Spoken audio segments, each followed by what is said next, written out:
Y'all ready to work? Yes, sir. All right, good. Well, let's wake up now. It's time. It's time. Your stepping down kind of caught them by surprise.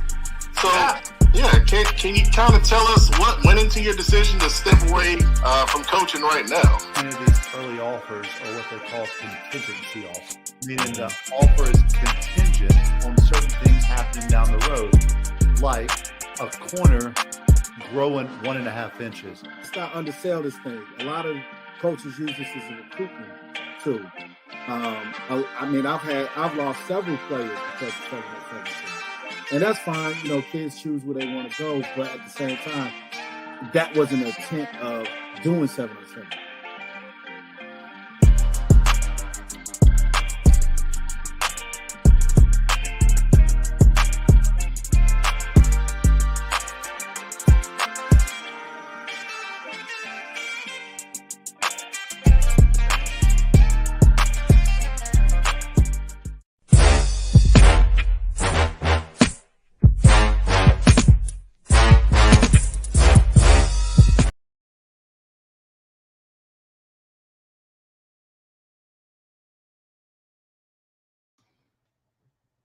It's Monday night. I ain't have my mic on. You gotta bear with me. I'm not used to doing this on Monday.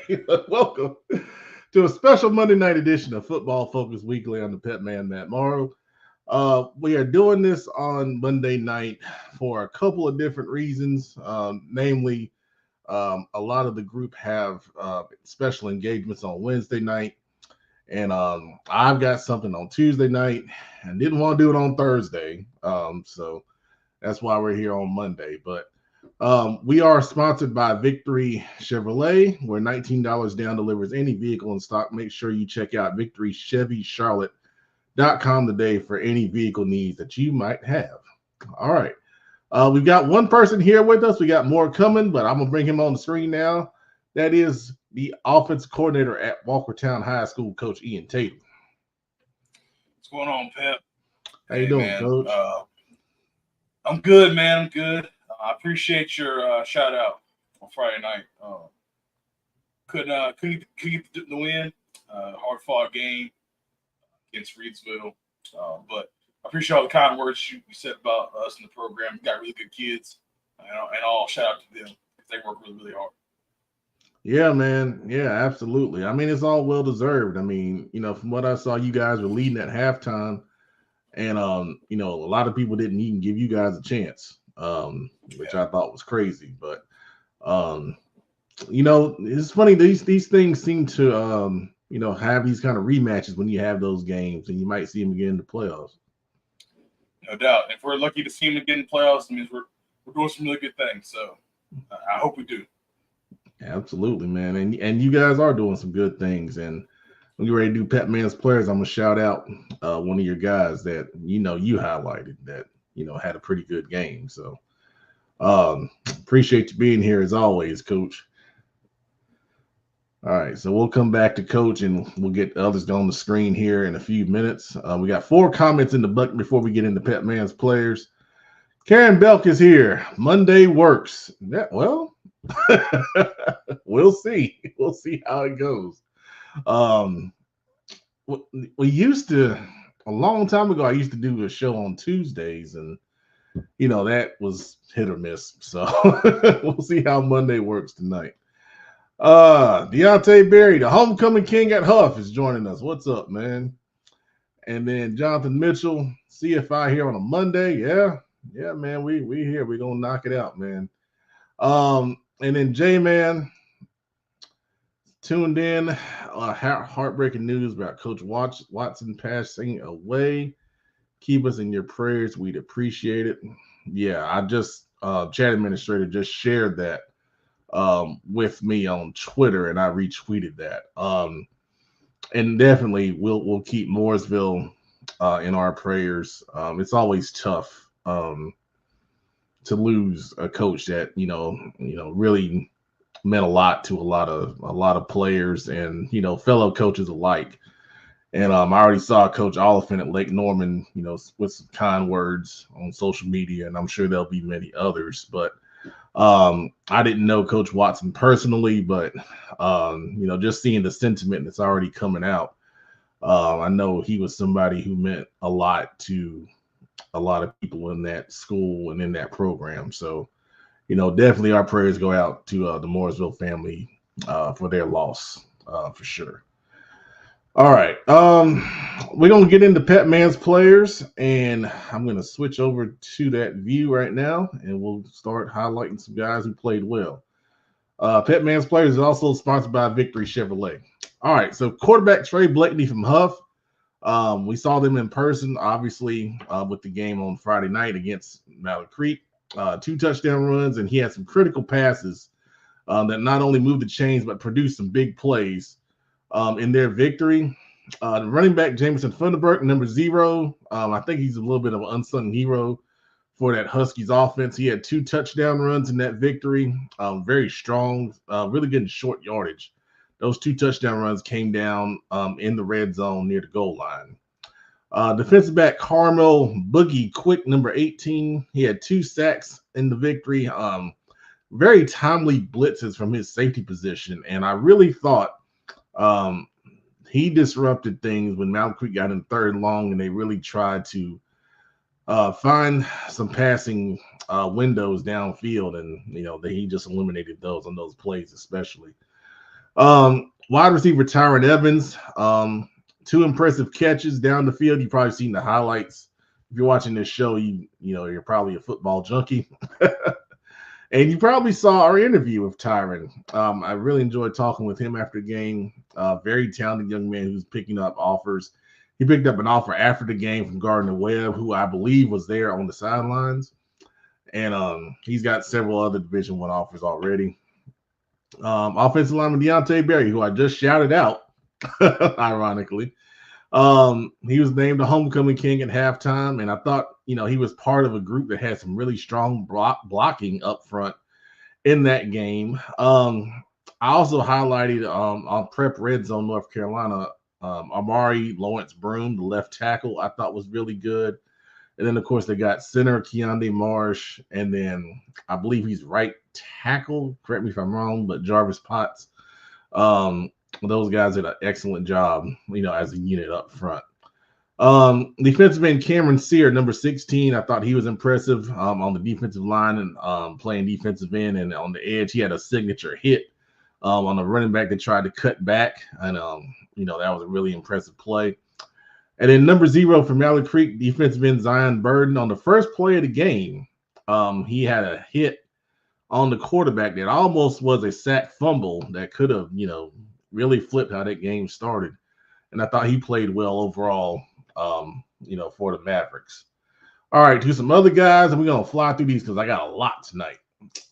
Jason Hubbard from Metrolina Christian, he is on fire, man. 6 sacks last week against Country Day. He's got 11 sacks in the last 2 games. The film I saw of his previous game was really impressive. Really speed, fast off the edge. Wide receiver Alex Wiley the 4th was another good game for Olympics. 7 catches for 152 receiving yards in their big win over Myers Park. It seems like now every week he's making some big catches, for those guys, win or lose. He's becoming one of those go-to receivers. Quarterback Zach Frazier from Chase, what a game. 50 carries for 273 yards, 93 yards passing, and he played defense and had an interception in that victory. Just incredible production. And, that's really, really hard to do. I don't know how you don't get tired. 50 carries. Just think about that. That's incredible, man. Running back Damon June from Jacksonville. I got this one from high school OT who shared this. 23 carries for 407 rushing yards and 6 touchdowns. Good gracious, 407 rushing yards.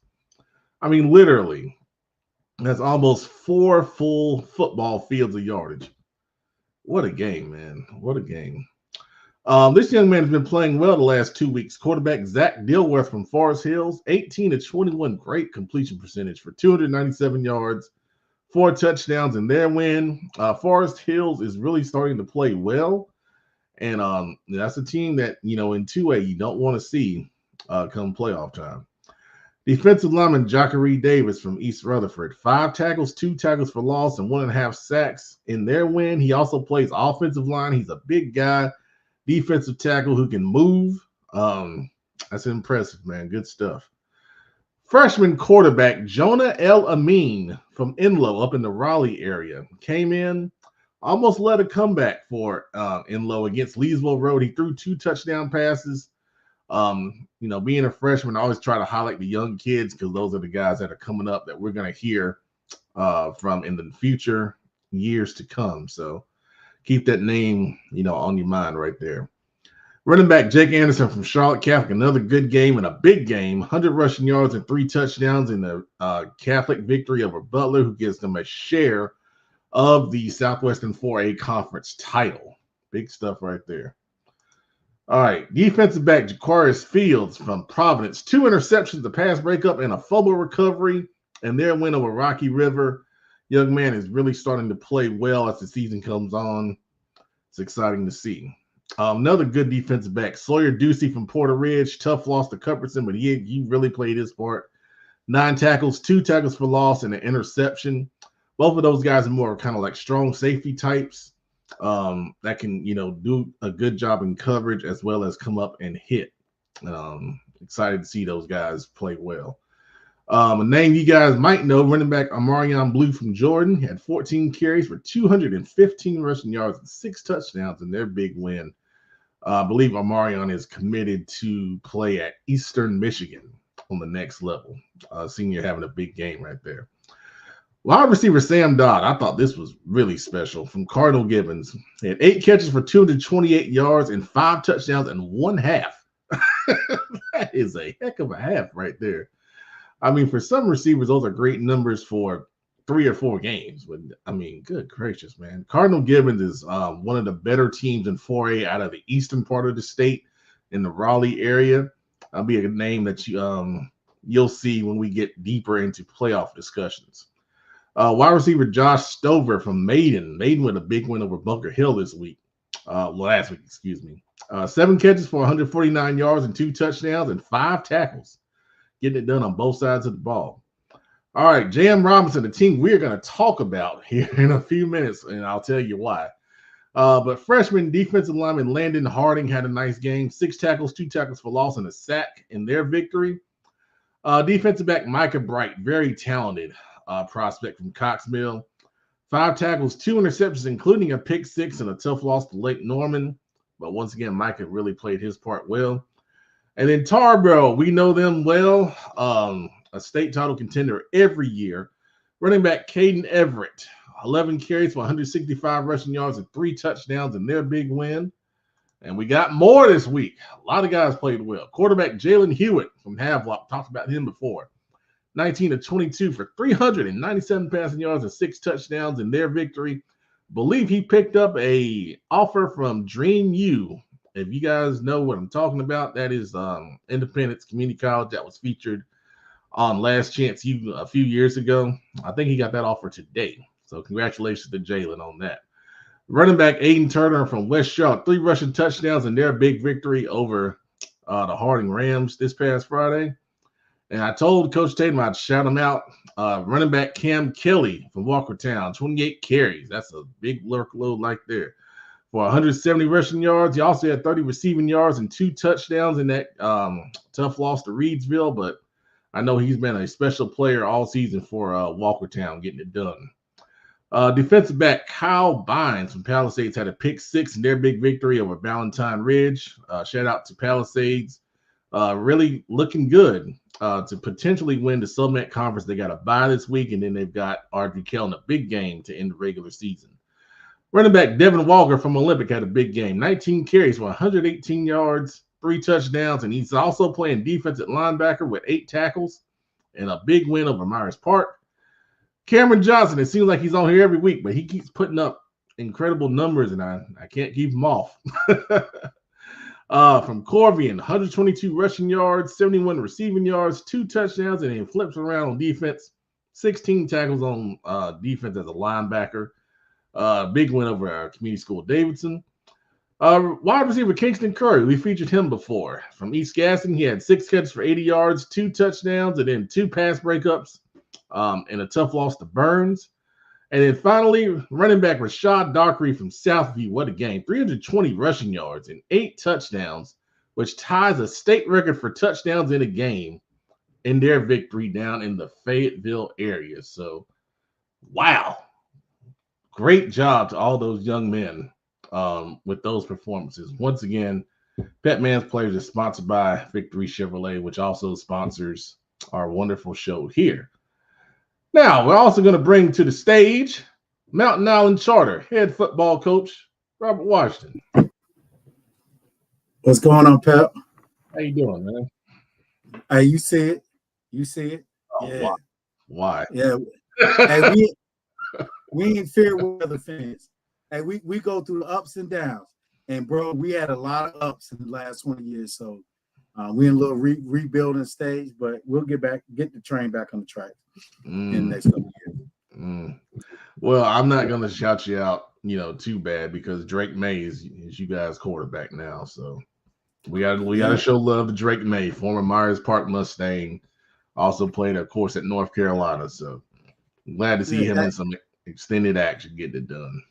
Yeah, and you would love to see him in that Carolina blue, wouldn't you? You'd love to see him in that Panther blue, I mean. So let's be real about it. No, Drake is where he should be. That's all good, man. It's all good. If he ever gets a chance to come home, I think he'd be welcome with open arms. That's all I'll say about that. Absolutely. And I'm one of the biggest Panther fans because I'm rooting that y'all win so we can get the number 1 pick so we can get a shot at Travis Henry. Travis Hunter. I keep calling him Henry. Travis Hunter. Let's go. Go Pats. Well, we're going to be 1-2 either way. So, but Pat, remember, whenever the Patriots, when we lose, we still win. That is true. That is true. All right, so we're going to bring Coach Tatum back to the stage, and then we're going to get into the show here. So, on tonight's agenda, we got the Dirty Dozen and CMS Best of Last ranking updates. I put out the Dirty Dozen on social media, and I'm going to address some people that had some thoughts, let's say the least, on both Facebook and Instagram about the Dirty Dozen. And then we're going to take a look at the RPI rankings and state playoffs and kind of talk about, how that works. Some people, think it's more about, where you finish in the conference, and that has some bearing on it. But, the RPI ranking, really drives, where people are seated. So we'll talk about that. We'll get into game previews. We got 3 games to preview this week, and then we'll do some predictions, and we'll finish up with slime time. All right, so into the Dirty Dozen, which is sponsored by the Queen City Senior Bowl. We have maybe about a week before the Queen City Senior Bowl team will be announced. It will be in a show format once again. So stay tuned for the exact date that the show will be going out live across social media channels for you guys to watch to see if you are selected for the Queen City Senior Bowl. One thing I'll stress is the selection process, as usual, is very difficult. Over 300 players, applied for selection. And the biggest thing I'll say is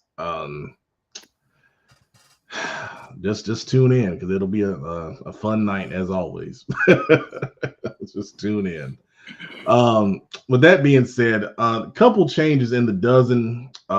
Independence and J.M. Robinson move up because of Mallard Creek and Providence Day losses. Ashbrook rejoins the poll, or ranking, I should say. And then Chris moves up a spot. And then knocking on the door, we got a couple new teams down there. With Salisbury, I believe it's 7-1 now. With Walkertown being the only team that beat Salisbury so far. And then Northwest Cabarrus is also 7-1. They got a big game against number 4 J.M. Robinson coming up this week. But a lot of people were upset with me because J.M. Robinson is number 4.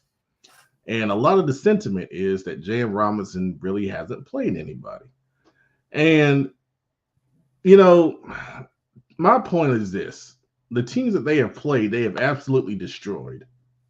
I mean, you can't discredit a team that is blowing people out by 50 and 60 points every week is what I have to say. I mean, it'd be one thing if they were winning by like 2 points, 5 points, 10 points, barely getting by. But these guys are going out here and absolutely destroying these other teams that they play. And one of the things that, we have to do is we have to give credit where credit is due. And these guys are doing what they're supposed to do to the opponents that are on their schedule. Now, I don't think they're going out here and, intentionally not scheduling good teams because, they play in a conference where Northwest Cabarrus, who they play this week, is really, their main contender, to who, they are as the conference leader. So I just have to say that these guys have a lot of talent on both sides of the ball. And I got into it a little bit on Friday Night Live.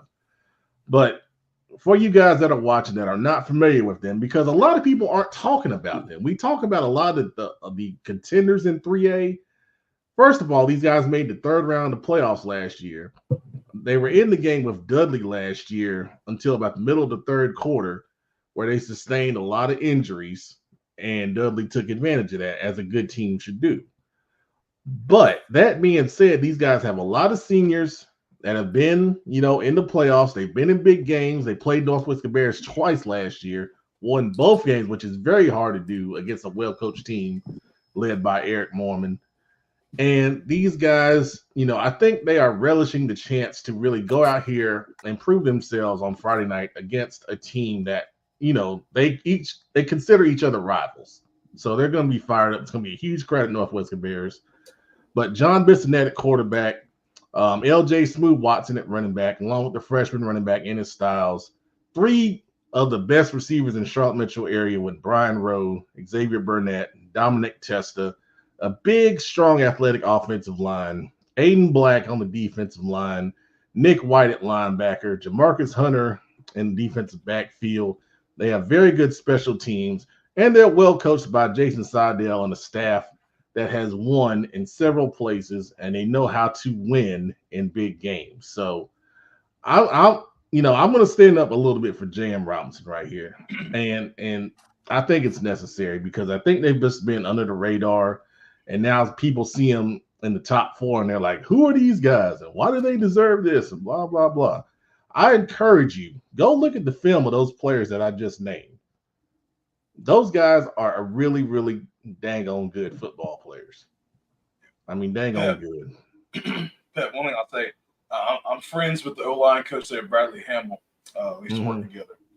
They don't control necessarily who they play. And this last realignment, I know it was years ago now, but they were 2A for the longest time. Mm-hmm. And when the new ADM came out, they're one of the only teams in the state to petition to move up to 3A. Not a lot of teams do that. There you go. So, they're not, like Coach would say, they ain't ducking smoke. So, and they have one of the toughest teams out there. So, you can only play who you play. And then once it gets to the playoffs, they'll either, they'll prove everybody wrong or, not. So, it's just a wait and see. Yeah, and I'm looking at their schedule right now, and the big thing about it is when you have your non-conference schedule, they're playing other Cabarrus County schools, and sometimes you have to do that, for not only for your gate money, but you're sometimes mandated by your local jurisdiction to say, well, you've got to play county schools. You can't go out here and schedule a tough non-conference game because we're not going to allow you to do that. If the inter-county school has an opening, you have to play them. We have to take care of each other. So you look at their non-conference, they played Hickory Ridge, they played West Cabarrus, and then they've got a lot of conference games. So, and then they finish up with Mount Pleasant, which is a non-conference game, but Mount Pleasant is a pretty good team themselves. So that's a historic rival. Yeah. So that's another reason why they play that. So. Right. So to your point, Coach, I don't I don't know what else to say. I mean, when they're playing Hickory Ridge, and a year ago when they played Hickory Ridge, that was a one-score game. It was a 49-41 game. So they're probably thinking that, that would be a test, but Hickory Ridge is down this year. We've seen West Cabarrus, win 3 games in a row before Mooresville knocked them off. Concord is usually a pretty decent team. Central Cabarrus is, usually a decent team. So, and those are all in-county schools. So, I mean, you can't hold that against them in this case. It's one thing when we talk about Providence Day, where they have a lot more, kind of freedom to shape, who they play, but not in this case.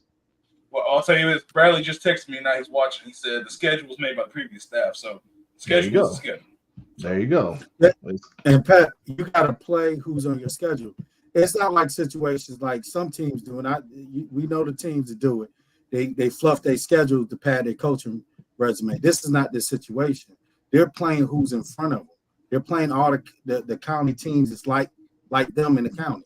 They're not ducking anybody. You got to, like we said, there's a lot that go into football. You got to play your county teams so you can get that good gate. But also they're going out there executing. So right, like I think Joe Hughes put this out there. Are we actually watching film on these teams? Because they got a good running back core, they got a good receiver core, they got a good quarterback, they got a good O-line, they play good defense. They're executing. They're doing what their coach needs them to do when they need to do it. So I think this is going to be a tough team come playoff time. And just because and a lot of times we get caught up in out here on social media huffing and puffing, right? They're not out there sticking their chest out, man. They just playing J.M. Robinson ball. And that's going to bode well for them because they're grounded, they're locked in. And I guarantee you there's a lot of teams that don't want to play them. And some of the people that's out here complaining, those are the ones ducking smoke. That's a whole nother subject right there. And I'm sure there's people probably saying, Monroe, two-way school on your list, all these 4A, 3As. They can't help their ADM, but they shoot the ball out. They shoot the ball out on Friday nights. So in the case of Monroe, I mean, we know they don't duck smoke. I mean, they played West Charlotte the last 3 years. I mean, they can't help what happened this year with the storms down that crazy Friday night where everybody got rained out. So, I mean, it is what it is, man. Good football is good football, and J.M. Robinson is going out here and they have just obliterated people. And that has to be credited, not discredited. There's too many times that we give credit to teams for not doing much. And these guys have gone out here and done everything that they can do to prove that they deserve to be mentioned with some of these top schools. So, I don't mind, putting them out there because I think they deserve it. I really do. James Johnson is saying he agrees about Robinson. They're a great team, deserve the same respect as other Charlotte 3A teams, and it's coming from a Northwest Trojan. Yeah, he's a big-time Trojan fan for good reason. And then Laramie Watson says he's really liking the show tonight. Well, we had a talk earlier, and I told you I was going to say my piece, so I'm saying my piece.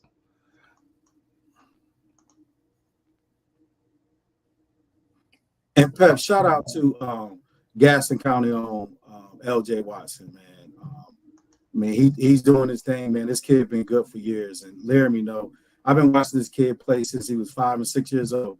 And when he was in Pop Warner, he was a type of back. He was a college, high school type back, hit the hole, read his blocks or whatever. Because, youth football is about handing the ball off, fastest kid to the edge. That's your running.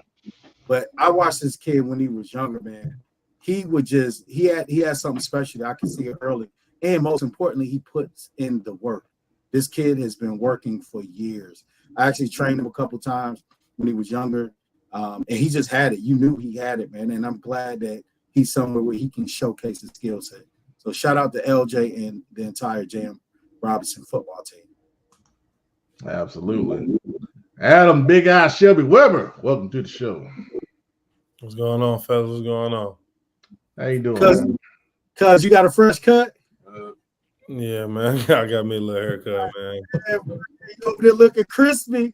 You fishing, cuz? Yeah, Oh, they're looking crispy. come on, man. I think I done got froze. Pep, you did that? I'll put you on there. Oh yeah. Oh, I Yeah, feel let like everybody see what you're looking like, man. Man, show the edge up, baby. Look, woo! it ain't nothing but a little haircut, man. God, crazy. Oh man. So other things were people were upset that Crest was below Charlotte Catholic. And Crest won that game by 1 point. And it was because Catholic dropped an open touchdown pass. The margin between those two is very close. And the fact that Catholic beat Independence, who's only lost one game, has them over Crest at the moment. Crest did beat Forest View 30-0, but accounts from that game were that Crest, didn't play their best football, and they also lost to South Point, who is, down there knocking on the door. So, and Joe Hughes also saying Crest has been sloppy of late. The list is fluid, and I thank you, Joe. I say that every year. It's very fluid, especially in the Big South 3A, where there are 5 people tied for first place right now in Crest, Ashbrook, South Point, Kings Mountain, who's also on there, and then Hunter Huss. So, I mean, that league is about as good as it gets right now as far as competition for the top spot. Right here, I like this comment right here. Metrolina's going to play Christ School. Yeah, that's great, man. I'm glad things are starting to get a little bit back to normal for our friends out west in the mountains. And yeah. Hopefully you guys have a good game. Everybody stays healthy out there. And by the way, we haven't heard from our Robbinsville guy. I hope he's doing all right, man. Y'all used to come on here and give us that far western, kind of perspective. Yeah. So yeah, if you're watching, I think he called himself Far West Sports. Hope you're doing well, and let us know, you're doing all right, man. Hey, they playing though. I've been following. Obviously, they won it, so I'm following. They're playing games. So good. Yeah, I think Irwin, Inca, and somebody else played this past Friday. Awesome. Good stuff. All right. Well, let's get into the CMS Best Last. I hadn't put this one out yet, but I'll put it out after the show. But a couple changes. Butler going down to number 7 after the tough loss to Catholic. Palisades and Lubbock moving up to 5 and 6. Of course, Independence moves up to 2. Mallard Creek dropped to 3 with their loss to Huff. Chambers moves up to 9. Myers Park drops to 10. I think North Meck moves up. West Meck moves up. Their victories. And that's pretty much it as far as changes go. So, any thoughts on the best of last right here? I like it. I'll shake it up at the back half. Okay. I think Valentine Ridge. I think they're better than Hardin and East Meck. I was able to scout them and watch them. Okay. I definitely think, and there was like maybe a couple mistakes from beating Berry. So okay. It's a difference between having a program that's bad and a program that's just young. And Valentine Ridge, they have the players. They're just young. They can play. They're just young. So, all right. Well, I'll definitely take a closer look at Valentine Ridge, and they've definitely gotten better. They have definitely gotten better as the season has gone on. So that's good to hear. That's good to hear for sure. Any other thoughts on the best of last? I'll put that out on Instagram later tonight, and I'm sure I'll get a lot of feedback as always. All right, good deal. Coach Peavy's coming in and says Valentine Ridge has good size. Okay. All right, good deal. Shout out to Coach Redding and those guys down there. No, it's tough starting a program from scratch. That's I couldn't imagine. Especially being thrown into 4A in Charlotte. Oh, yeah. My Yeah, goodness. just starting the program in 4A, man. That's tough for anybody. And look, he didn't duck any smoking either. He sat there. He played your South Points from Rock Hill. So Yes, he did, which a lot of people were questioning, like, why? yeah. But yeah, they get major kudos for that, man. That's something else. I'm trying to pull up RPI rankings, and I think I got them now. So I'm gonna switch the screen over, and we're gonna talk about our first look at the RPI rankings. So for those that are watching, what this is the RPI kind of sets where teams get seeded when we start talking about playoff brackets. So that's why the RPI is important. Coach Dub, I'll let you talk for a minute about what are your thoughts about the RPI in general? Man, I think like every other coach, we're trying to figure this thing out. Like I want to talk a little bit about 1A. One thing that stands out to me, and I'm glad Chris is actually up here. He can probably add a little more content to it. Is like Corvian for a second in 1A. I mean, they're undefeated, and you still got teams that they put, far as their schedule and who they played. I mean, they played, even though they play Harding, that's still a 4A program that I guess their opponents win percentage should kick in. So if you go to 1A for a second, I just don't get 1A West. I just don't get why they wouldn't be number one. And it's almost like in our conference, no matter who you schedule or who you play, they kind of like they got us pigeonholed in at 5 or 6. But if you look at some of these teams like Murphy, and I don't know enough about Eastern Randolph, but I do understand Corvian has that team this year that's very, very, very special. And they've beat everyone. They pretty much handled everybody in front of them. And none of the games was close. They had a few close games, but you talk about against conference teams that's going to scheme you up and play you well. But for the most part, this team there's no reason why they shouldn't be at least top 2, top 3. And well, I mean, if you want to take a look at the case of Corvian, the obvious factor that comes out is their opponent's winning percentage is really holding them back there. I mean, and some of the schools they played, like Harding has only won one game against Garinger. I think they played Garinger. I don't remember the other schools that I can pull up their schedule, but people have complained about the formula that goes into what makes the RPI. We don't know, because think about this. So even just with what you said with them playing Harding, but what about Harding opponents? Because that's out there too. Your opponent's opponent win percentage. So that should even it out when you do play a team like a Harding that might not blow it out the water far record-wise. You should be, from my understanding, you're pulling from who they're playing, because Harding's also playing your West Charlottes, right? Yeah. So West Charlotte is one of the top teams in the state. How couldn't that winning percentage of their opponents, if that's what's going in there, be higher than any of these other teams? Murphy and them is not playing West Charlotte. These other teams is above. Corvian's not playing West Charlotte. You get what I'm saying? The team that's playing West Charlotte. Here's the formula. So 30% of the RPI is your winning percentage, and that's what a lot of people have a problem with.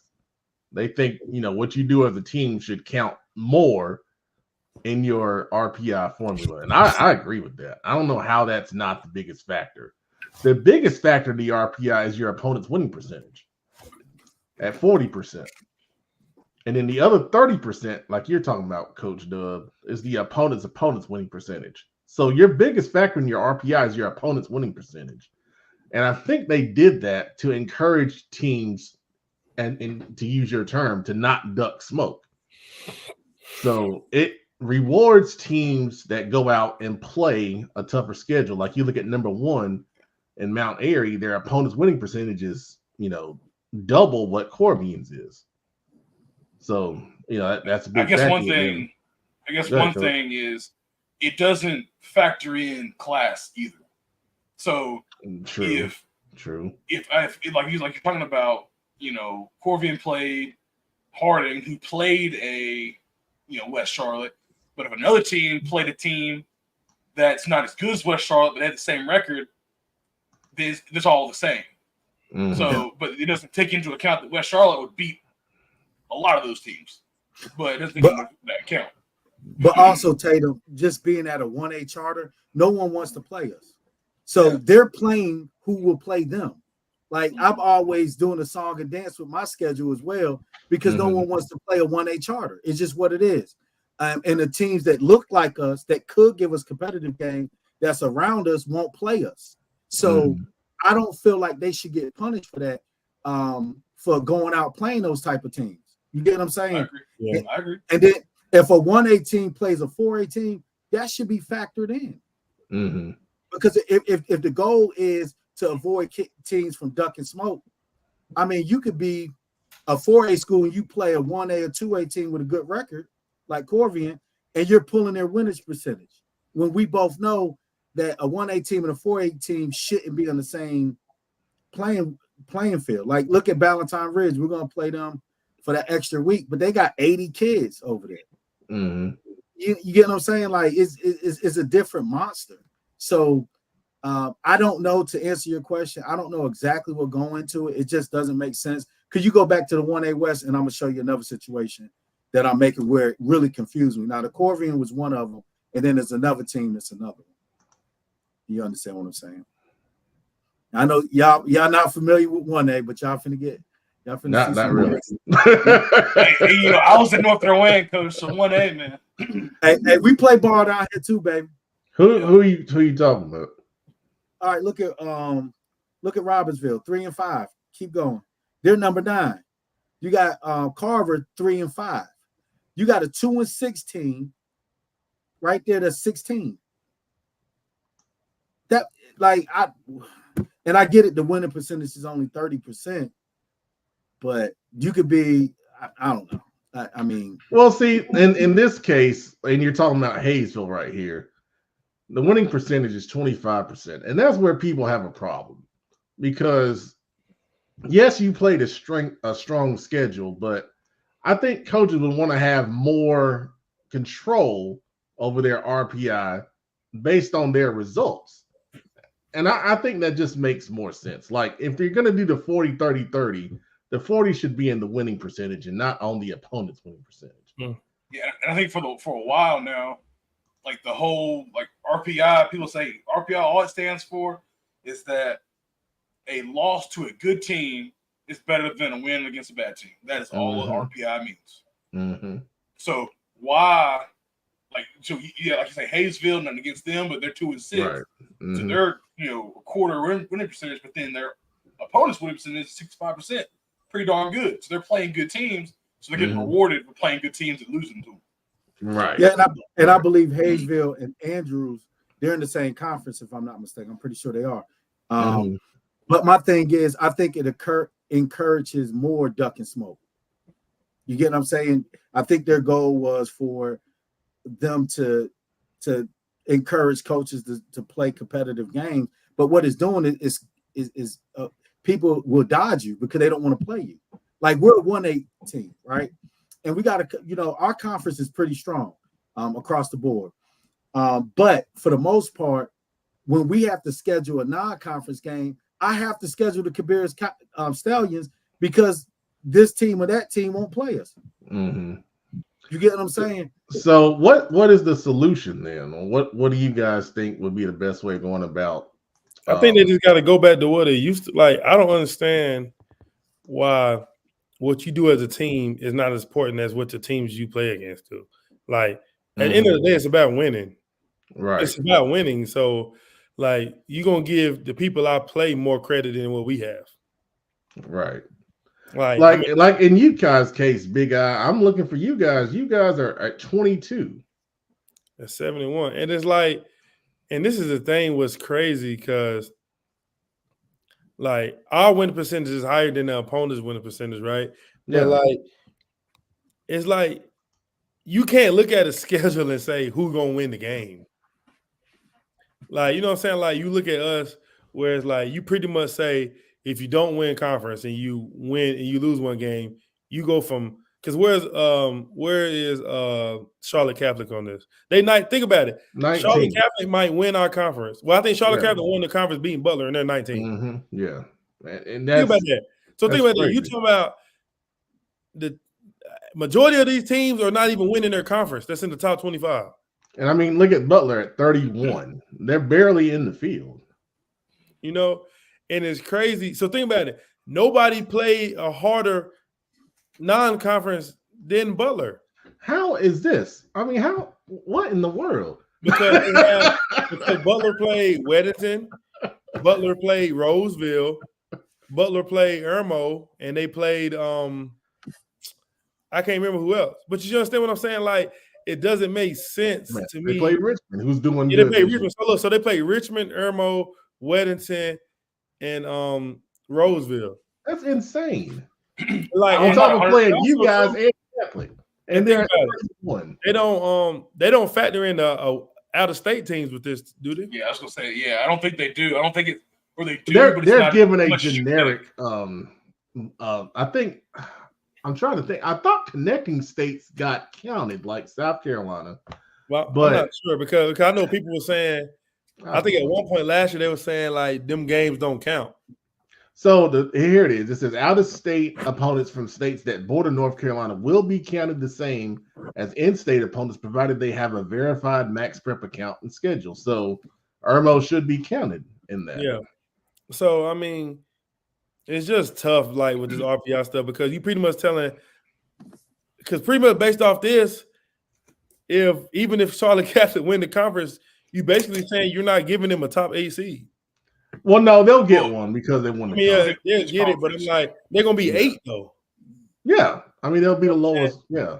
So pretty much, I mean, I don't understand it for honestly. I mean, just from everybody across the board. I mean, well think about this, and this is all jokes aside. Mm-hmm. Butler could have literally played Highland Tech when they was 4-0 and got more power points than playing Irmo. Based on this. No, you're right. You're right. And I think part of this is now we're getting into areas of the state because now you look at look at this too, Pep. I'm gonna point this out, Pep.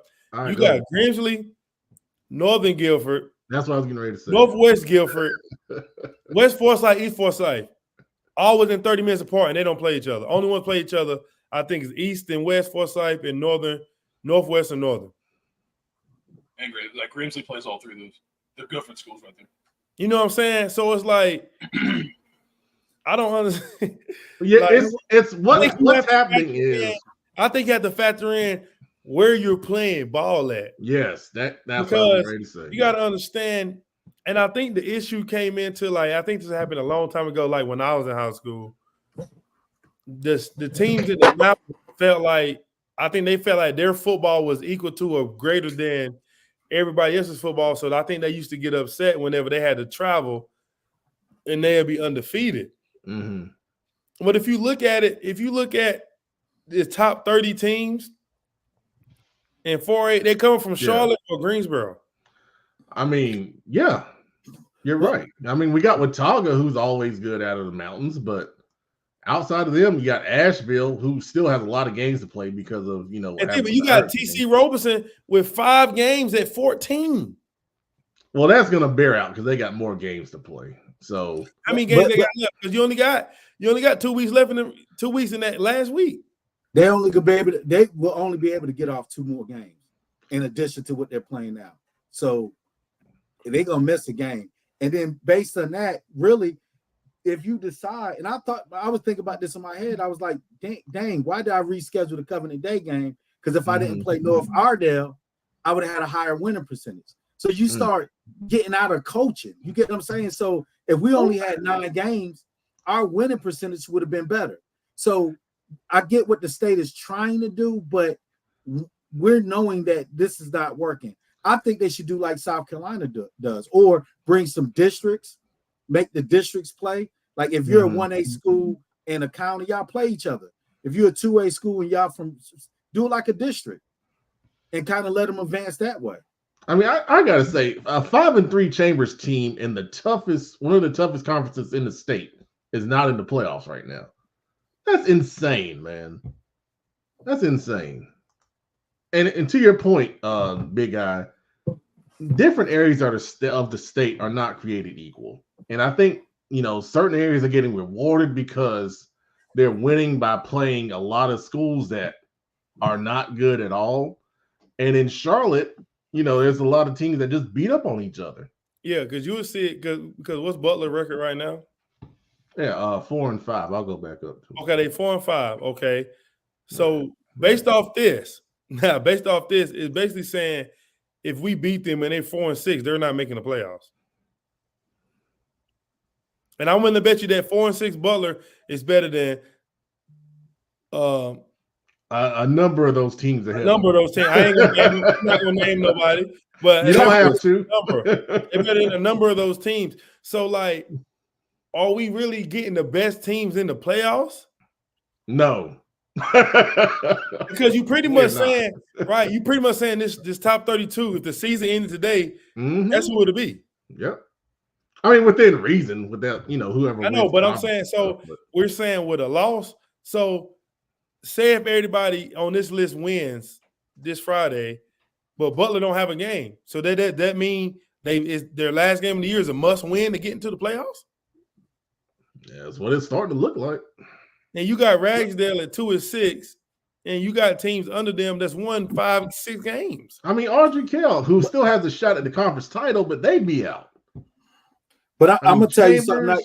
I mean, that's crazy. I just think the way they're doing RPI, I think they just have to get back to what it was, man.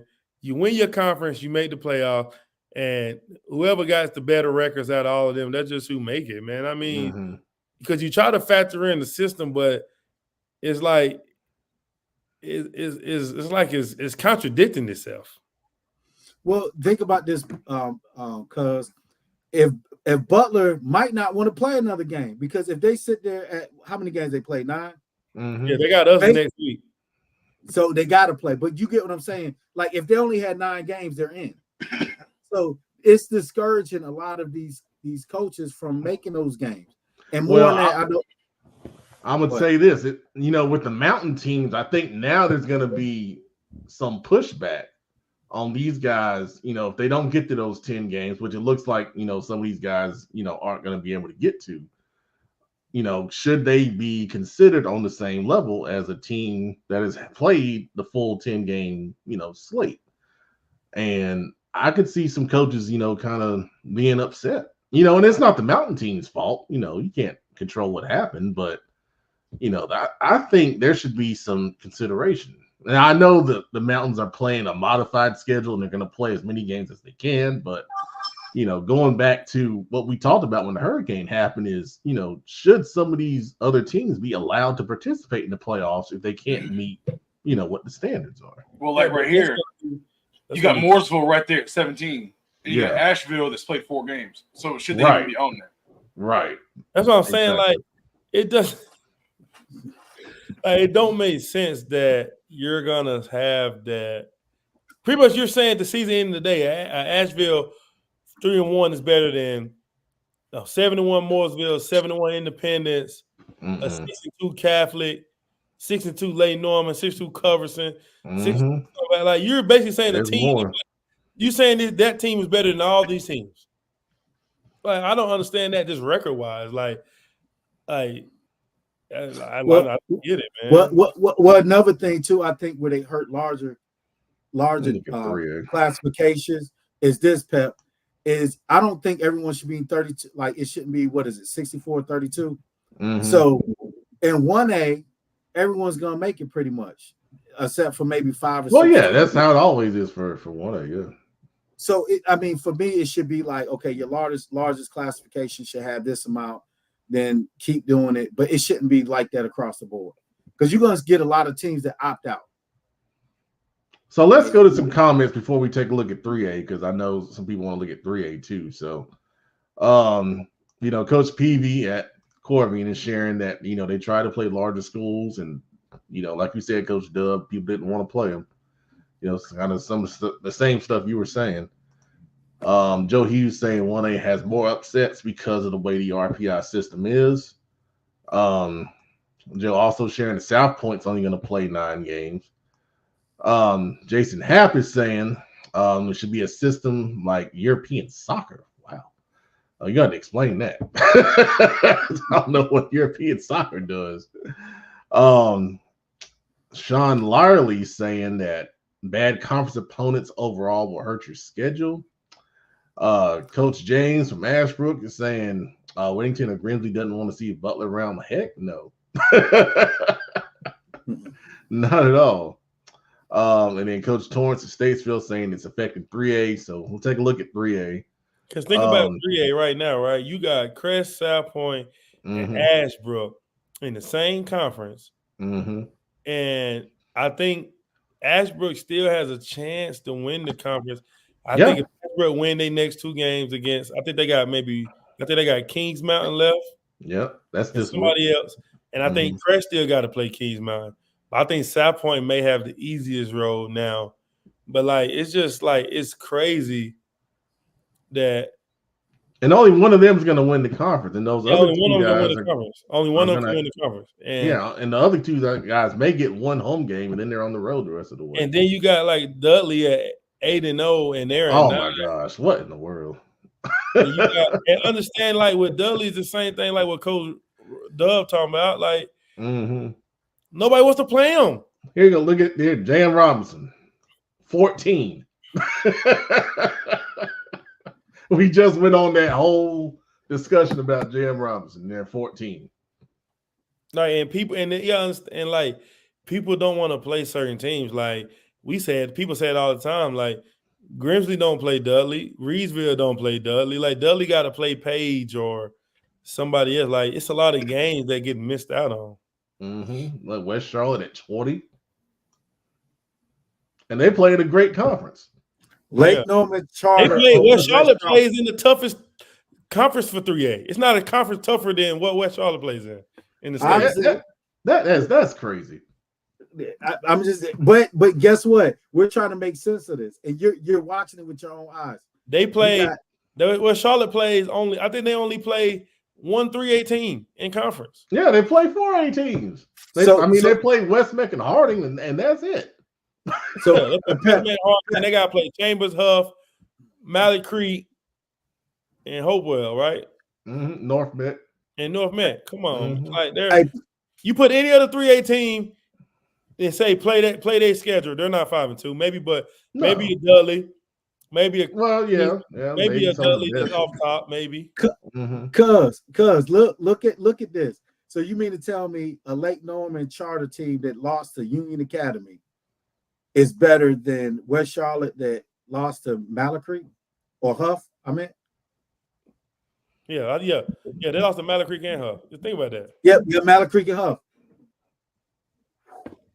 And this is why coaches are upset, man. And no disrespect to Lake Norman Charter, because I've been giving them love. Hey, think about it. That was their first loss. They got a squad, but it's not at West Charlotte level. And think about it, if you keep going down, right? Okay. Look at this, right? You got go back. Let me see. You got what was I? Did I see? Yeah, Smoky Mountain at 3-3, and I think they missed some games because of the hurricane. And you got like right here, AC Rooms. They played 6 games. 12. Yeah. They played 6 games, and like, man, I just don't know. Like, there's no way you tell me if I go 10-0, you're gonna say a team that plays 3 or 4 less games than me is better than me. The only caveat is if you go undefeated, you're a conference champion, so you'll get seeded above, all these other teams. But in the case of the Big South, that's where it really hurts this season. But going back to my point about Corvian, they're undefeated. You get what I'm saying? You got teams that's lost. We're trying to make sense out of something that. But there's no way in no ranking in any sport they will put a 3-3 over a 6-0. Yeah, Coach Torrance, thank you for that. Lake Norman Charter is an independent, so they don't play in the playoffs. Well, no, I did know that. Pep, I knew that. My point is they're still being calculated in the system that we're trying to break down. So we Which I don't know why they're listed. I don't know why they're listed, but they're still an NCHSA school. They're just I'm not sure if they're they can still go to the playoffs. I know a couple years ago they couldn't. I'm not sure, but I don't think that's changed yet. But anyway, so let's see. Go ahead, Coach. Can you go to 2A West? Yeah, absolutely. Yeah. Shout out to Walkertown, man. Let's go, Walkertown. Let's go, baby. Got them big hogs up there moving. Shit, man. Moving traffic. Shout out number 6. There you go. But I mean, yeah, like it's the same deal. Like Mount Pleasant, 7-1 below us. Yep. But it's I mean, we played Salisbury 7-1, Forest Hills, who right there is 4-3, but their opponents' winning percentage is 66. Oh, so, yeah. And then obviously Reidsville's the number 1. So like them. Yeah. And then we'll go up because we play West Oaks, who's number 4. We play them in 2 weeks. Oh, wow. Okay. I think 2A might be the one that make the most sense. When I'm looking at I mean, just looking at it. Yeah, because 2A, because to be honest, 2A outside of the top 11, I mean, nobody else really stands a chance. Now, a sleeper team. Now, I will say a sleeper 2A team. Go back down, Pep. Go back down. Now, pause it. A sleeper 2A team will be Anson. We're projected to play them first round right now. Anson is a sleeper 2A team. They have a great running back in Anson has to play like Monroe and Forest Hills and all those teams. I think they're in a pretty tough conference for 2A. And see, look at Community School of Davidson. See, CSD, they're going to get a number 1 seed because they'll win the 2A portion. Split conference. The split conference. And shout out to East Rutherford making some noise too. So they are. East Rutherford to be a sleeper, depending on who they get matched up with. But I mean, 2A really is going to be top heavy. My only sleeper really out of those below 11, maybe I would say Anson, and maybe if a Forest Hills pop up in there somewhere. Well, I'm gonna tell you a team that be on the lookout. East Rutherford. I know everybody's saying that. Listen, I'm telling you, some of those teams you do not want to see them that low on that early in the playoffs. Shout out to Coach Russ. That's my brother right there. Love it, dude. Yeah, Coach Russ. Because I'm telling you, because they're battle tested, right? So you meet them in the first round and you go in there and max prep spots, like I call it. Oh well, they're this, they're that. Hey, but I'm saying though, I mean, I played 2A and coached 2A. I mean, a lot of it be he's cast it in. Man, a lot of it be smoke and mirrors, man. Those teams don't be as good when they match up with the big dogs. It just depends on what the big dog, and it depends on the right team. The teams that you're talking about, like if I'm talking about Reidsville, Random, and I'm gonna tell you my top 4 2A teams. Okay, based off what I seen last week: Reidsville, Monroe, Shelby, Walkertown. If you ain't better than them 4, you don't stand a chance. So I'm telling you, look at these comments. I'm telling you, Coach Russ down there. Go in there. Listen, I'm just telling you. Anything my guy Coach Russ does, it's my guy. I talk to Coach Russ all the time. Not knocking nothing that he's done. I'm saying once you put them thoroughbreds on the field and you go athlete for athlete, it's going to be tough for a lot of teams to match up with a lot. Because what are we really chasing, right? I'm not chasing to beat. I'm chasing to beat the top 4, top 5. Because them the top 6 or whoever the 18, them the one I want to be better than. So I'm because match up with guys. We're also dealing with kids. I'm dealing with kids. I played 2A. I done seen all these teams before. I'm just gonna tell you, they did the same thing my senior year. We lost the AC Reynolds, we lost the Crest, we lost the Burns, and we lost the South Point Belmont. We went to the playoffs. I think we were 7-4. We had one home game because they felt like everybody else was just better. We ran the table, smacked everybody because of the level of competition that we played. So I think in two-way, it really does matter who you play in the regular season. I think it really does matter because you see a Walkertown. Shout out to my guy Tatum. You see Walkertown first half. If the lights cut off, they win the game. Hey, our biggest thing, big injuries. You know what I'm saying, Pep? Think about that, Pep. We're talking about a Walkertown. They won't win about 3. They went about a touchdown at halftime. Yes, they were. So that lets you know they are. If a couple balls or a couple things go their way, they beat the number 1 team in the state.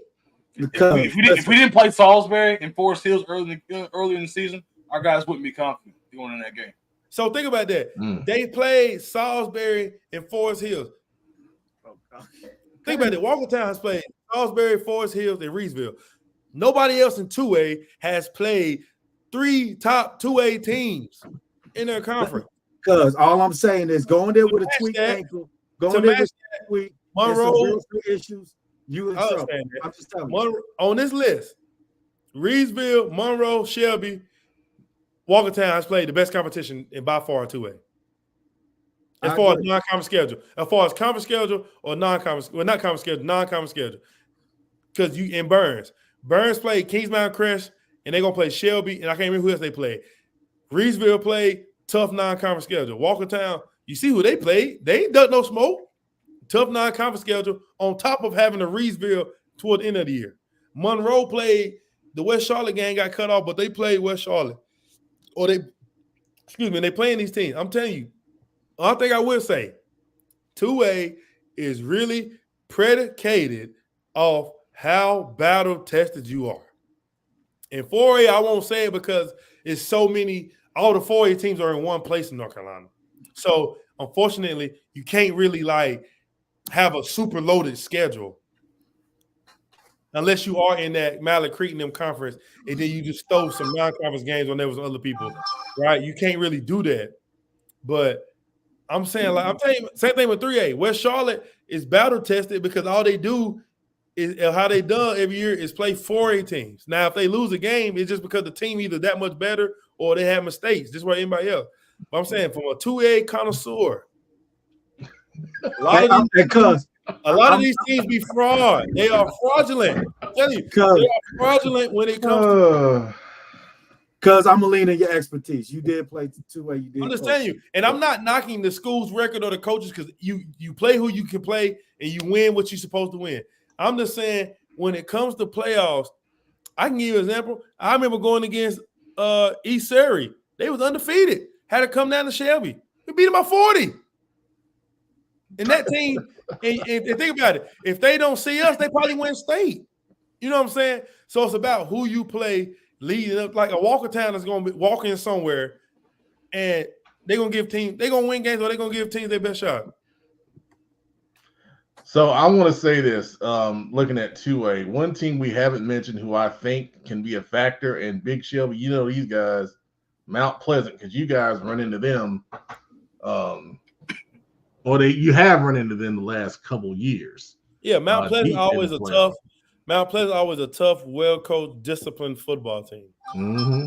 And again, who they play makes a difference once you get to playoffs. I mean, they took Northwest Cabarrus right to the wire. I saw that myself. I'm just telling you, I will always favor the 2A teams who play 3A and 4A competition over everybody else. I will always favor them. I'm always going to favor them because they play bigger, faster, or better, or like-minded opponents, and that's the only way you really know how good you are in 2A. So the numbers that are watching right now, you guys obviously want to talk more playoffs.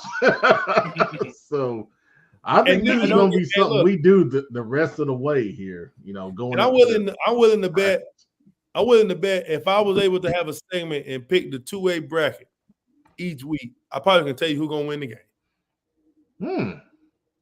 Okay. I'm just telling you, I'm a 2A connoisseur, and I understand how these teams a lot of them records over here, they ain't playing nobody. I'm just telling you, they ain't playing nobody. Well, let's do this. Let's just for the heck of it, the top 32 make the playoffs. All right. So you got Reedsville against West Wilkes. Reedsville about 50. Randleman, T.W. Andrews. Randleman. Monroe, East Gaston. Monroe. West Stokes, Moorhead. West Stokes. Shelby. Well, I already know this answer. Southwestern Randolph. Shelby will beat them.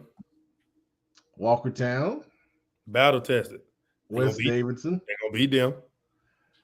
Bunker Hill. Lincolnton. Lincoln had a pretty good team last year, but Bunker Hill was in the final 8. Bunker Hill just lost to Maiden 28-0. And Maiden is 14 on this list. They'll probably win their first round game. Okay. But Lincoln's battle tested, like you said. Lincoln's a little battle tested.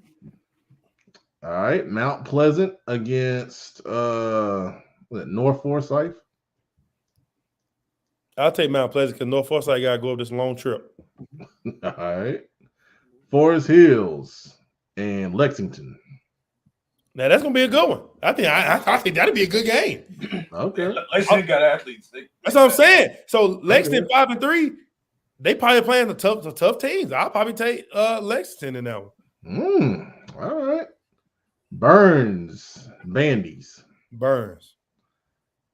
Salisbury, Anson. I think that'll be the game of the week. Wow. Okay. I think that'll be the game of the week. North Surrey and Hendersonville. North Surrey probably will beat them. Brevard and East Rutherford. Brevard, East Rutherford. I'll probably take East Rutherford. Okay. That's what I'm talking about.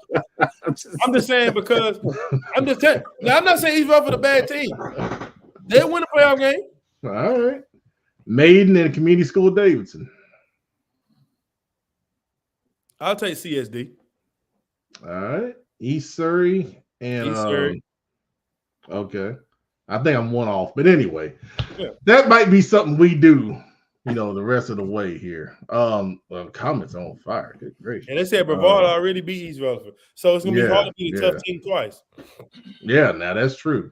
We've seen that. We've seen that whoever wins the first matchup lose in the playoffs. Yeah, and I'm just saying, like with 2A, man, I'm telling you, it's predicated off competition or how many. Also, one thing about 2A, if your guys don't go both ways, you got a higher chance of winning that game. Because in 2A, you see a lot of teams have their guys go both ways. So from now on, we're going to take a look at the RPI from now on, and what we'll do is we'll kind of do that exercise, see where teams are, see where your favorite school is, and see, what chances you guys have in making the playoffs or where you stand as far as seeding goes. So, and Pat, just an interesting note, Brevard barely beat East Rutherford, 24-21. So it ain't like they blew them out. That they can get. Yeah, so a rematch, chances are it would be a lot different, in a close game like that. Also, something about Pep, high school OT does the whole projected conference champions already for you. So if you want to go through that too. Yeah, those guys do a great job. They have a lot more time than me. That's for sure. And then there's other people out there that try to do projections and things like that. But I would definitely, lean toward high school OT because they understand, how the conference champions break down. They project who wins the conference and then seed based off of that. So that's a good way to kind of get a feel. But we'll do our version, going forward over the next couple of weeks. And then when the playoff brackets get released on November 9th, I'll do a special bracket release show, go through all the brackets on the west side, and give my thoughts on the matchups. So mark your calendars for that. Actually, that's November 10th this year. They moved that to a Sunday. So that'll be very exciting. All right. that being said, we're going to switch gears and we're going to talk about some big games coming up this week as I get back over to the other screen. All right, and we talked about this a lot already with Jan Robinson and Northwest Cabarrus. I talked about this on the Friday night show.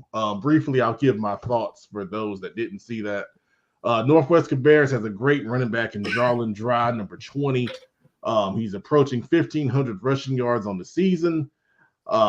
He's going to have a big game here. Northwest Cabarrus is going to have to control the line of scrimmage. It's going to be a tough task. They have a good offensive line led by Nolan Irwin, their right tackle, who's committed to Elon. On the flip side, Northwest Cabarrus is trying to slow down Jan Robinson. They got three really good receivers. We talked about the two good running backs. I think it got to pressure Bissonnette at quarterback, make him feel uncomfortable. That's their best chance of trying to disrupt what they do offensively. For Jan Robinson, obviously stopping the run, forcing Northwest in the third and long. Northwest has a young, talented quarterback, but I think you're going to put the pressure on him to make big throws and convert to beat you. So I'm thinking a lot of 8-man front. Single receiver coverage on the outside. Northwest Cabarrus has a talented receiver in Henry Forrest. I believe Porter Branham, number 11, is back. He's a talented receiver as well. So it's a lot of talent on the field in this one. And, the motivating factors here, they're rivals. Jan Robinson wants to prove themselves against a really good team. Northwest Cabarrus wants payback from being beat twice last year, including in the playoffs. So you got two teams with a lot of motivation. I think you're going to have a heck of a football game on Friday night. And Northwest Cabarrus is going to be when they have a big game there, it is a real big game. The crowd is right on you. There's no track around the field. Kind of like a Charlotte Catholic setup, really. Any thoughts on this game?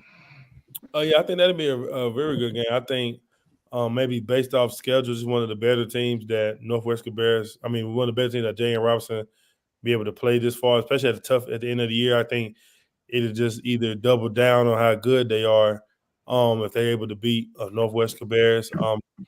I know Northwest Cabarrus got a pretty good defense. Jan Robinson got an explosive offensive attack. Watson, they can hit you different ways. They got Smooth Watson in the backfield. I think they have another young running back. They got Styles, yeah. Yeah, they got a talented receiver, and so they can score many different ways. So I think that'll be the matchup if Northwest Cabarrus can stop the offense of Jan Robinson. And I don't know, because Jan Robinson have been able to put up, I don't know what their average is, but I know they at least getting almost seem like 40 a game every game. So I think if I was on the defensive side of Northwest Cabarrus, I would challenge them. They were like, hey, let's hold these guys under 20 points or hold them under 30 points if we come the game, or hold them to their season low. So I think that'll be a good game. I think that'll be a good matchup. Also, with a lot of implications on 3A playoffs still, I think this can be a big matchup. Not really knowing who's going to win the game, but I think that can be a big-time matchup. All right, there you go. Another big game. We talked about the Big South 3A earlier. This is a big game in that conference. We got Ashbrook taking on Kings Mountain. I'll let you Western guys go with your thoughts. I think that it's going to definitely depend on how Ashbrook, because that's a big emotional win beating South Point. I mean, they haven't won since 2005. If they can stay locked in and listen to Coach James, Coach Biggers, coach and staff over there, I think they can win this game. But it's just how quick can they bounce back? Because sometimes having a big loss can hurt you, and also a big win can hurt you, especially when you're in a tough conference like that. And each game matters because you got all those ties in that conference.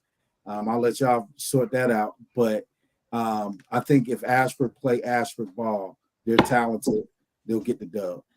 Yep. I think, like you said, I think this is a trap game for Ashbrook coming off a big win. I think those guys have to just refocus themselves. They beat South Point, put themselves in a good position to share conference or win conference. Now they got another big test. I think Ashbrook's schedule got harder at the end versus when some people's schedule started out hard. So, this is a big game for Ashbrook. Not even going to say big game, just another game for Ashbrook, another game for Kings Mountain.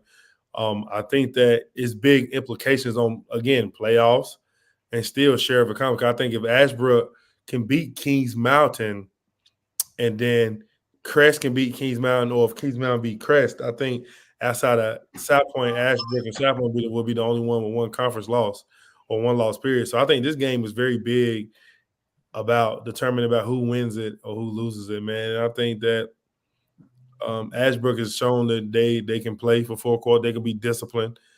They can do their assignment. Obviously, with beating the South Point, that shows that you're disciplined and you can execute and get turnovers. So I think this will be a good game. So shout out to Coach Darius and Coach Biggers over there at Ashbrook, man. And with Kings Mountain, I mean, man, I don't really know what their identity is. I think that normally in our county, each school kind of establishes an identity. Like Crest always used to hang their hat on running the ball, playing hard defense. Right, and now they're able to throw the ball around, so they add that to what they do. But Crest always gonna hang their hat on running that football, playing tough defense. I think with Shelby's thing was always we're gonna play defense, get stops, and we're gonna throw the ball around. That was always our identity, and do it with some swag. I think Kings Mountain used to be a team that kind of tried to, with Coach Lloyd, Kings Mountain always used to try to run the ball. I think they used to hang their hat on running the ball as well, being physical at the point, doing different things. But this year, from what I'm saying with Kings Mountain, I don't think they really have an identity of who they are and what they're trying to do. So I think this is a game that get them back on track. But they're trying to be who they are. And then also, like with the Burns, like Burns was always a tough team because Burns was always scrappy. It's always scrappy, and it was a team that you didn't want to be see yourself in a shootout with or in a dogfight with, because they always found a way to win. So I mean, I want to challenge Kings Mountain to find out what their identity is. Good stuff. Comments. Joe Hughes going to come down to who can run the football, period. Martino Smith is the X factor for Ashbrook, rushed for over 100 yards last week. Coach Short says the first 1 to 17 wins. It'll be a defensive slugfest. Joe's also saying the Kings Mountain team has to prove they can run the football, and that Ashbrook is one of the few consistent teams he's seen all season. All right. The last game is important because RGK needs to win to keep chances of competing for a conference championship with a victory. Olympic, this game is very important for them to keep chase for a better seed in the state playoffs that are upcoming. RGK is 4-4 on the season. Their last game is against Palisades, so a win here would set up a de facto conference championship game next week. For RGK, they have some good linemen on their offensive line. TJ Akinyelu at left tackle is a very talented young man who's starting to get some recruiting attention. The right guard is committed to Georgia Southern. Brandon Stoner. Gavin Adams at quarterback has provided steady leadership and play throughout the season. Tristan Rivas, that running back, is a fast kid when he can be dangerous in space. Emmanuel Bay on the defensive side of things, along with Parker Ludwig at linebacker. Those are their two of their leading tacklers. So Olympic last week, I highlighted Devin Walker for having a big game running the ball and on defense. But Chance Cato threw for over 300 yards and had a couple of touchdown passes. So it's going to be a very important game for both teams on Friday night. Any thoughts on AK Olympic?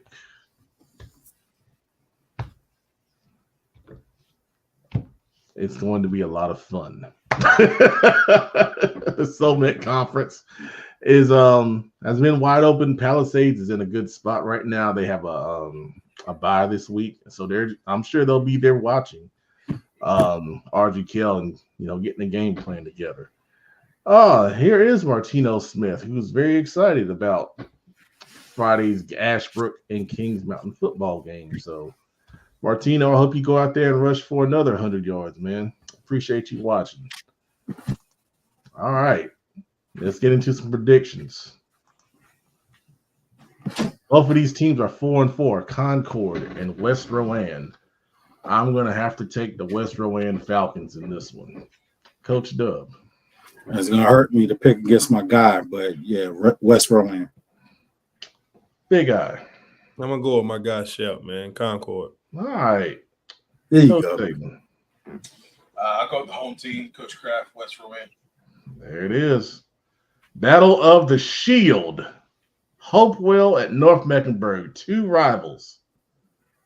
Coach Dub, what you got? I'm gonna go North. You know what? Not Gentry, man. Gentry's, man. He's got that program right. I'm gonna go Hopewell. Hopewell. Big Eye. Why you laughing at me, cuz? I'm gonna go with the home team, man. Shout out to Hopewell.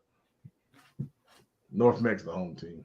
No, I'm talking about Gentry being from Shelby. Oh, okay. Not bad. Not bad. They have a lot of kids from player. He has a son on the staff, I believe. A couple other guys from Cleveland County, Shelby area. Okay. Well, Hopewell.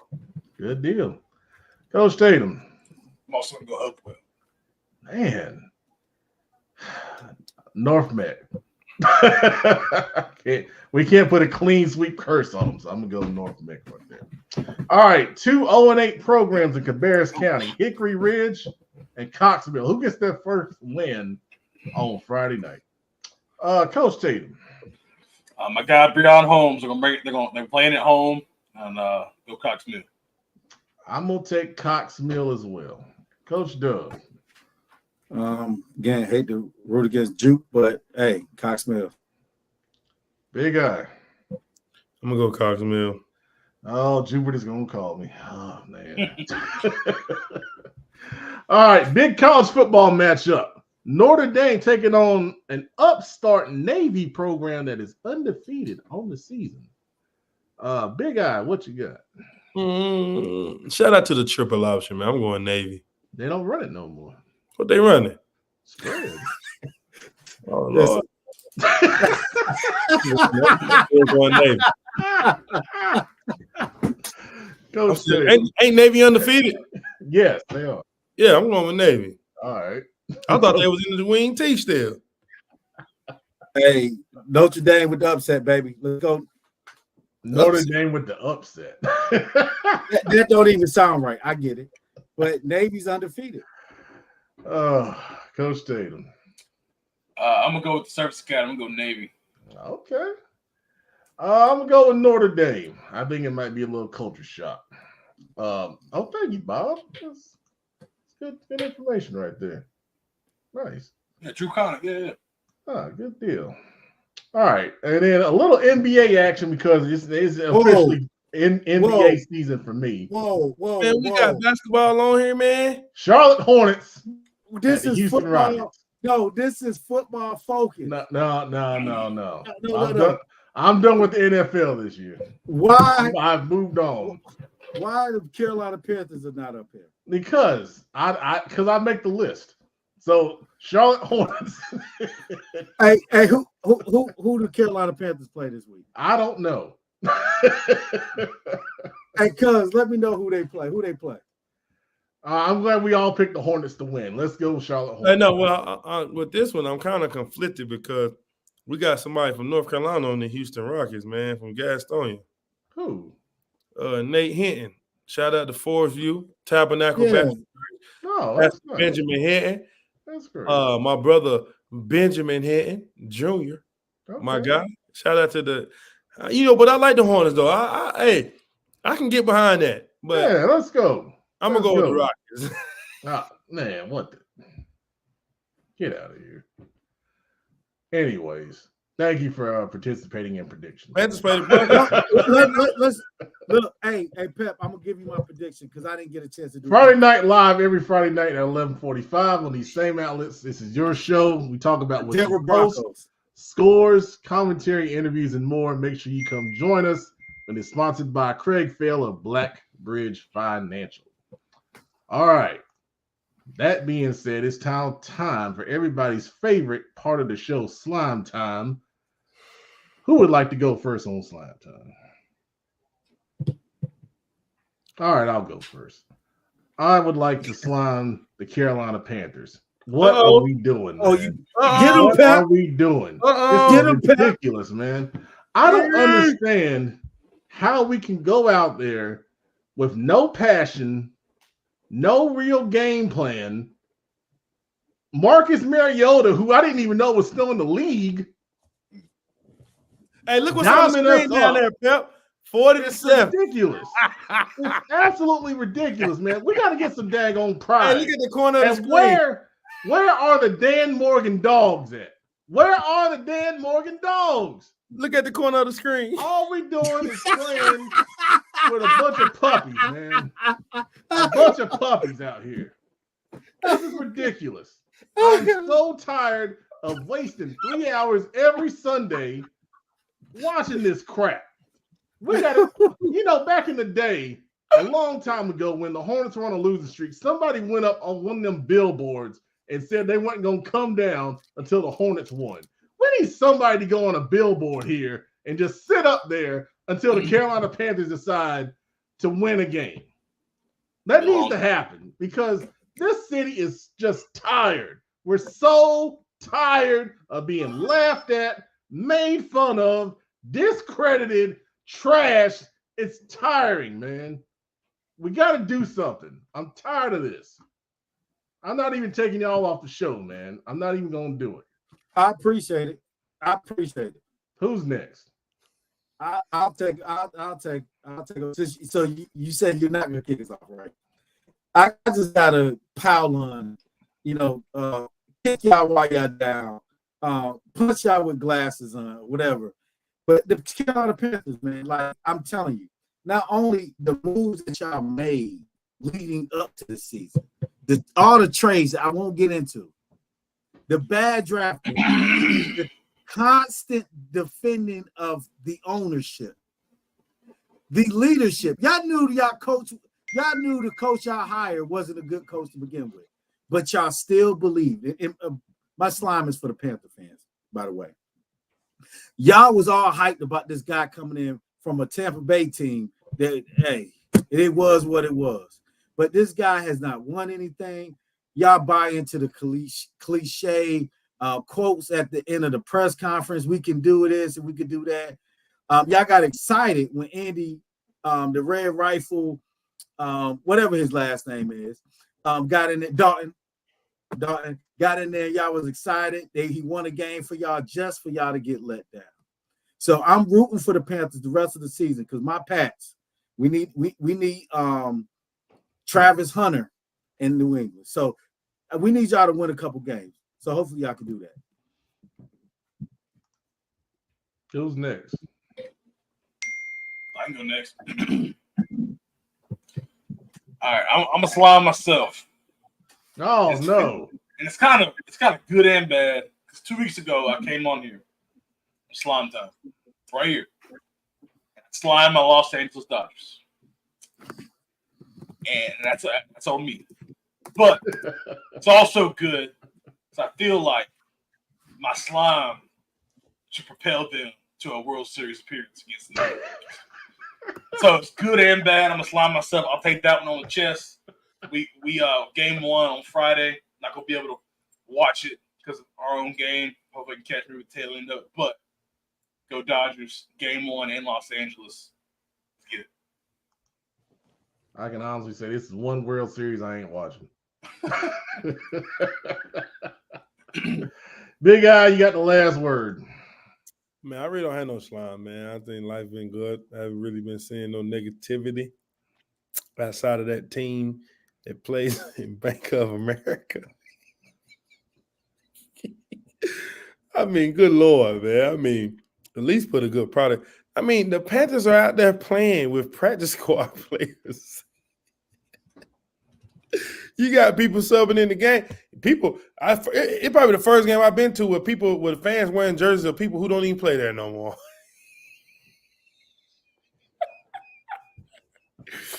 I mean, it's horrible. I mean, 40-7.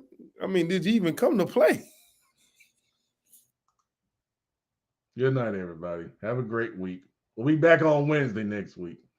Also, we are looking to have a CFI meet and greet on November the 6th. So if you're interested, let us know. There'll be free t-shirt giveaways, and we're going to do a live show on November 6th. We'll have more details to come very soon, but Have a great week, everybody. Good night. Thanks for tuning in on a Monday. And enjoy the Monday Night Football because that's where everybody's running to. Appreciate it. Oh, we have one more comment. Yeah, we should have known better. All right. Good night, everybody. Friday, let us if you see us, let us say hi, and we'll see you on Friday Night Live.